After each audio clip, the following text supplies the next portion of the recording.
Welcome to Taiwan Headlines, news analysis and context from Taichung, Taiwan. I'm Donovan Smith.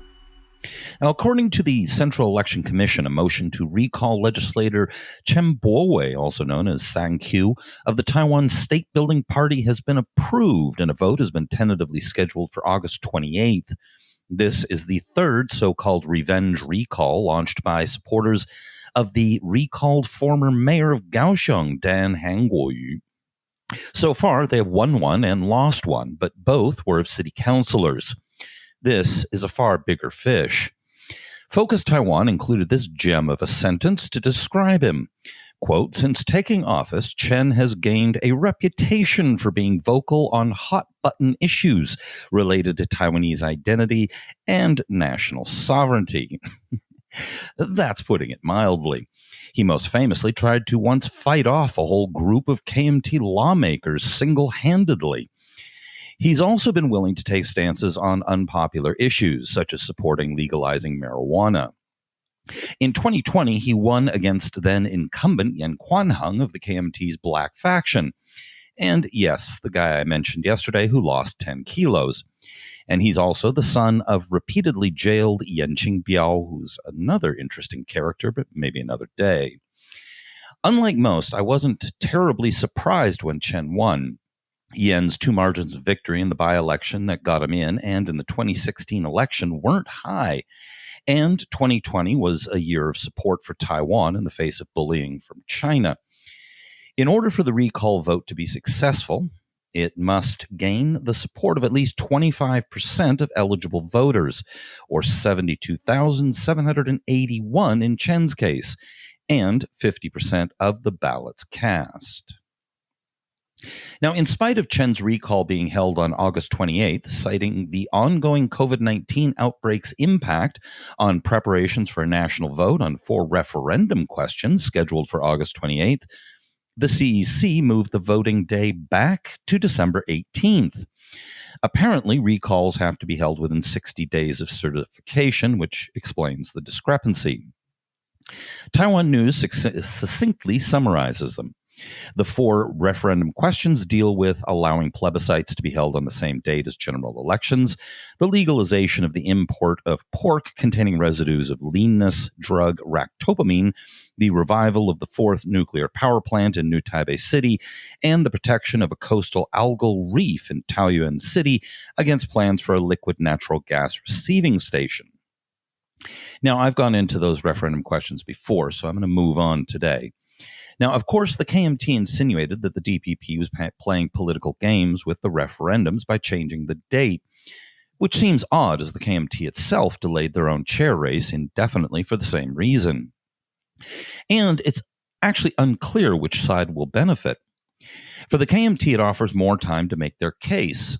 Plus, the turnout could be higher in the cooler December than in the sweltering August heat. Polling suggests that the majority of voters will vote the way DPP opponents want them to, but they're going to struggle to get a high enough turnout for them to pass. On the other hand, this also gives the DPP more time to make their case. Plus, on the ractopamine case, if Taiwan makes more progress in U.S. relations, especially trade, it may bolster the DPP's hand. However, much of the progress on trade won't likely happen then. By then, I should say. Taiwan and the U.S. just held their 11th Trade and Investment Framework Agreement Council meeting, and it would be unprecedented to hold more than one in a single year. Though, if they did, it would be a strong show of support from the Biden administration. Now, all of this talk of voting has revived the issue of absentee voting.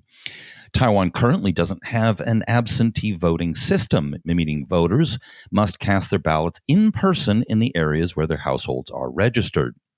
Now, that can be a major and expensive hassle to people who have moved to another part of the country or overseas without changing their household registrations. Youth, in particular, tend to be working or studying away from where they are registered.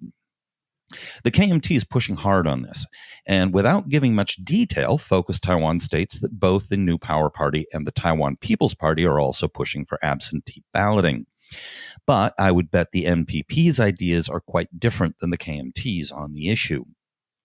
However, the shock sentence in the Focus Taiwan article was this, quote, "The cabinet is reviewing a draft absentee voting bill and will send it to the legislature after its summer recess," said an Executive Yuan spokesman.